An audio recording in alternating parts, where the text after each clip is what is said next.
Good morning, everyone, and welcome back to Daybreak. I'm Brandon Krasowski. And I'm Addison Deal. In today's episode, find out why college students might be paying an extra tax sometime soon. And in case you haven't noticed, gas prices are skyrocketing. Don't worry, we'll tell you why. And let's not forget, our reporters Carlo Andreassi and Samuel Parator are here to tell you all about this week's latest political and sports news. Wake up and smell the coffee, Pittsburgh. Daybreak starts right now.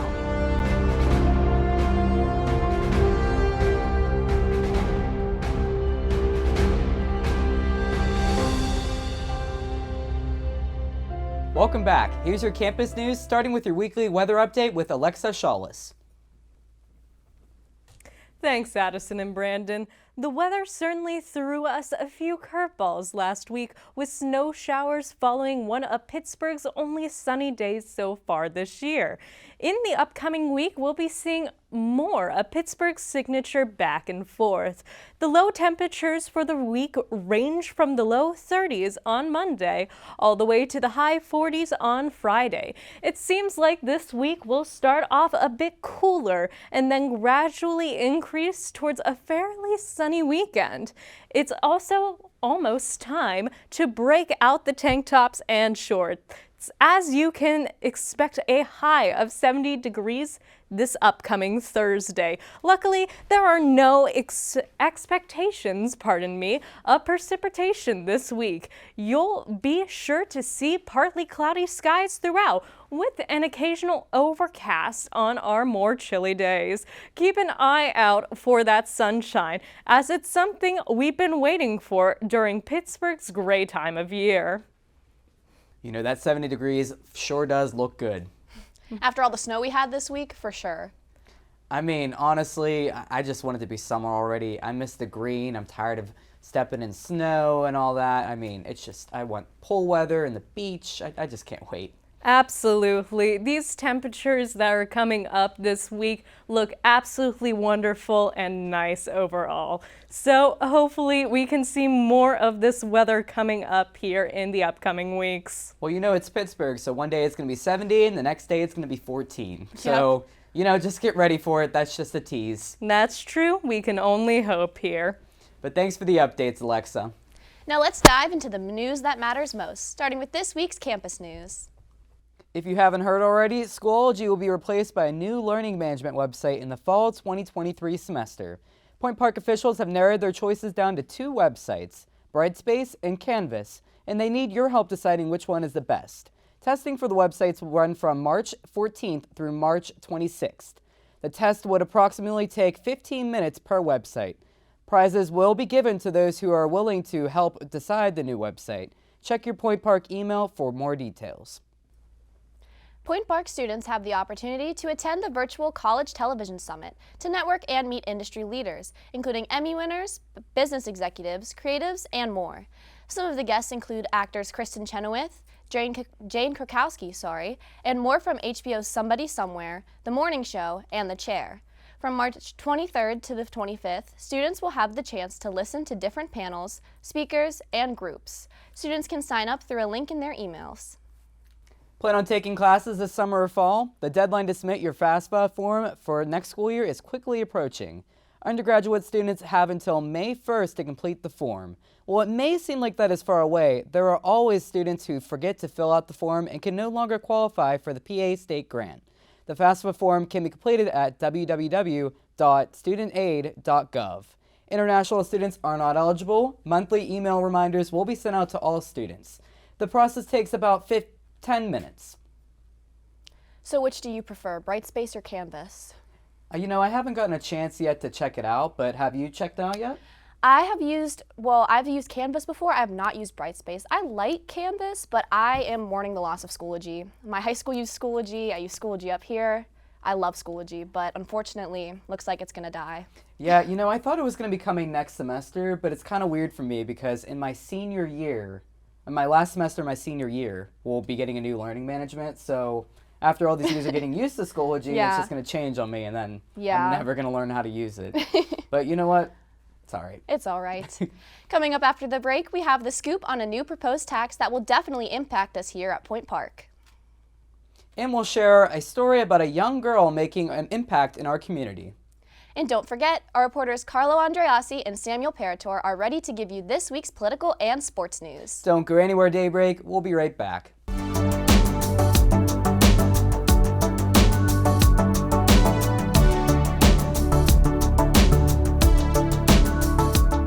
Good evening. Good evening. Good evening, and welcome back to Newsnight. Most of the student body of the Pittsburgh Public School. Some of the United States allies. Thursday, the FBI was seen raiding. Let's get started with today's forecast. Today's high will only reach about 31 degrees. It's looking a little cooler than we've seen in the past few weeks. All this and more All this and more All this and more coming up on Newsnight. coming up on Newsnight. coming up on Newsnight.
Welcome back to Daybreak. Without further ado, here's your city news.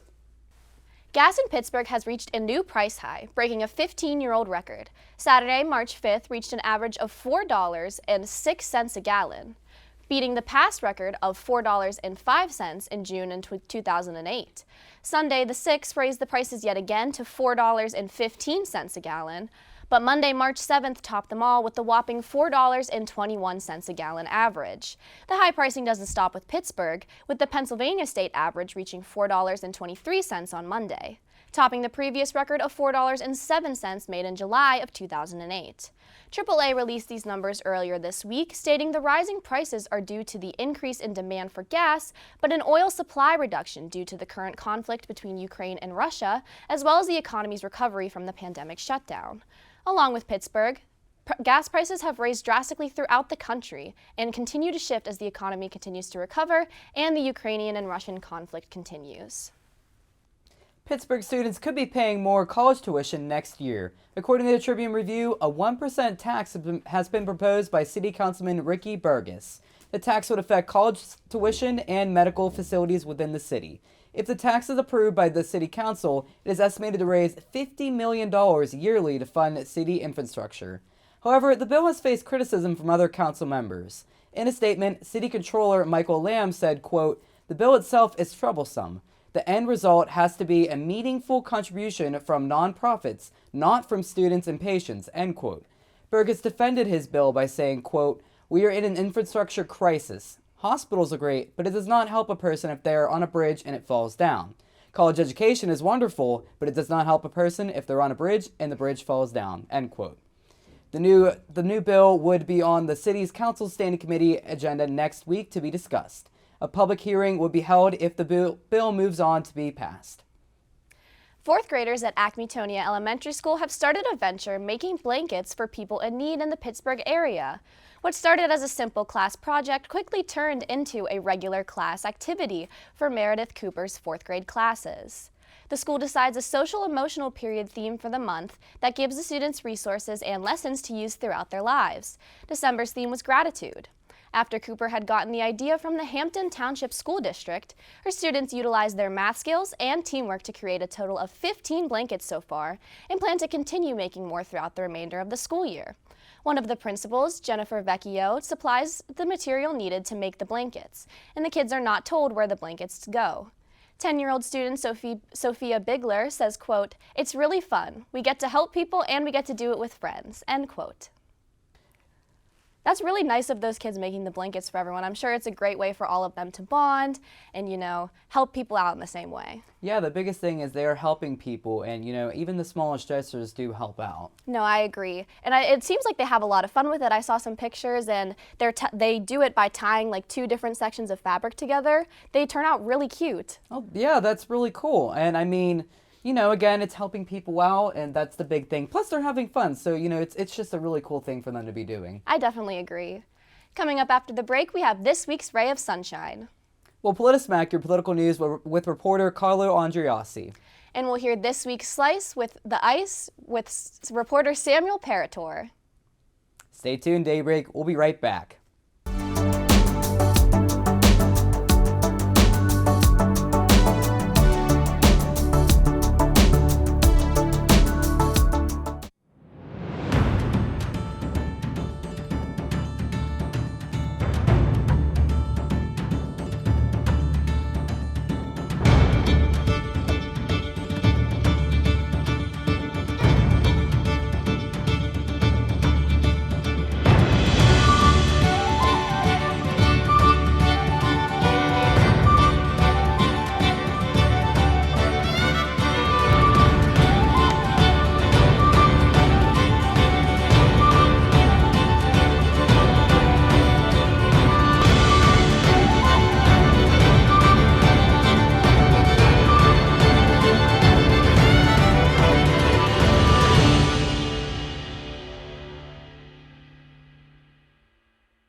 Hello everyone and welcome back to Daybreak. My name is Sam Parator, back again to give you this week's Slice from the Ice.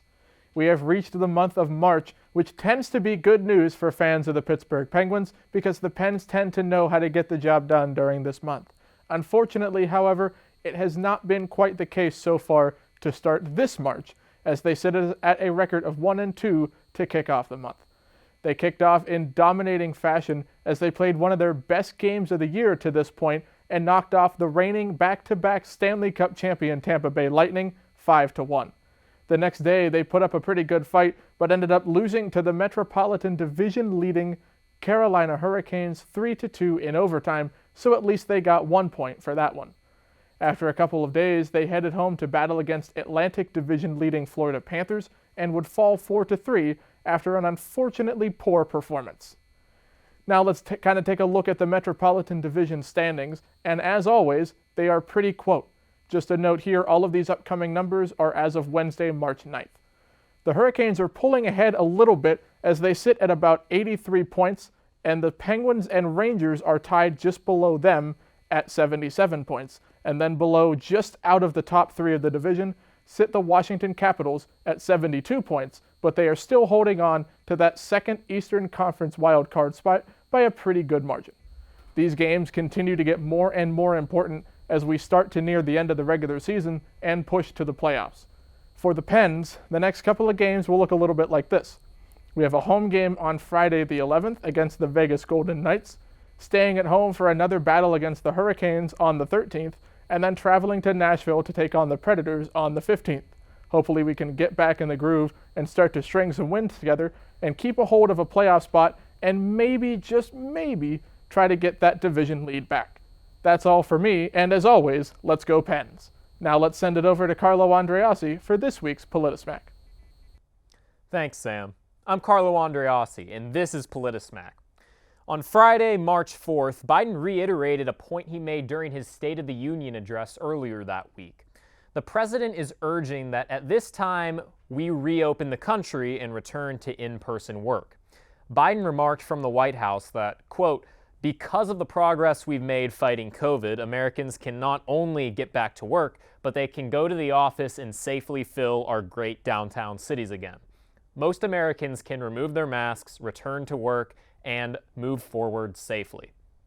On the same day, the mayor of New York City, Eric Adams, lifted the vaccine or test mandate for public schools and certain places of business. His reasoning being, quote, "We have to make human interaction. It can't be done from home. And if we do that, then we're going to greatly impact low-wage workers." Biden also assured that the majority of federal workers who have been working remotely since the pandemic began are now going to return to in-person work. Following Biden's recent sentiment at this State of the Union and afterwards, many corporations followed suit. Google, Nike, and Apple have all decided to return their employees to the office as it was before March of 2020. Multiple states have also recently removed their indoor mask mandates, including Oregon, California, New Jersey, and Connecticut. Biden cites that hospitalizations for COVID-19 have dropped 77%, the amount of Americans who are fully vaccinated is 75%, and the Center for Disease Control has loosened mask restrictions. The president is clear that it's time to start transitioning, back to normalcy. What are your thoughts, Addie and Brandon? I'm really excited to see it getting back to normal, but I mean, I kind of like downtown not having a lot of traffic. I don't miss the days of not being able to drive in downtown and gridlock traffic. Yeah, I'm sure like when everyone comes back to work, cities are going to be full again and people are going to be walking everywhere, which will be nice to see a bustling city again. But like you said, the traffic is not going to be fun. Some people aren't a fan of these return to normalcy policies because they feel that with gas prices being so high, it's not really responsible to be having people going out and about and going back to work. Well, you know, you could just take the bus. That's what I do to get down here. And I really think that more people should take the bus because not only is it good for the environment, but I mean, you're saving gas money too. Before we say goodbye, we'd like to share with you this week's Ray of Sunshine. In case this is your first time joining us or you need a refresher, Ray of Sunshine is our way of starting your day with a smile and an inspirational quote. This week's quote is all about acceptance through difficult times. The quote comes from author Joseph Goldstein and reads, quote, "You cannot stop the waves, but you can learn how to surf." I like that. That's all about overcoming your troubles, you know, just surfing on through. Yeah, sometimes life will give you an obstacle, but the best thing to do isn't ignore it, but the best thing to do is try to figure out how you can overcome it. Yeah, it's really hard to stop those difficult times from coming, but the best way to kind of work through that is to find your way to cope through that, get past that obstacle, and prepare for the next one. Yep, just keep on keeping on. It's the gnarliest way to do it. But that's going to be it for Daybreak. Thank you so much for watching. You can catch clips from all our previous Daybreak episodes on our YouTube at YouView Television. Don't forget to subscribe and follow us on Instagram, Twitter at Daybreak PPU. I'm Brandon Krasowski. And I'm Addison Deal, hoping your news is good news. Have a great day, everyone.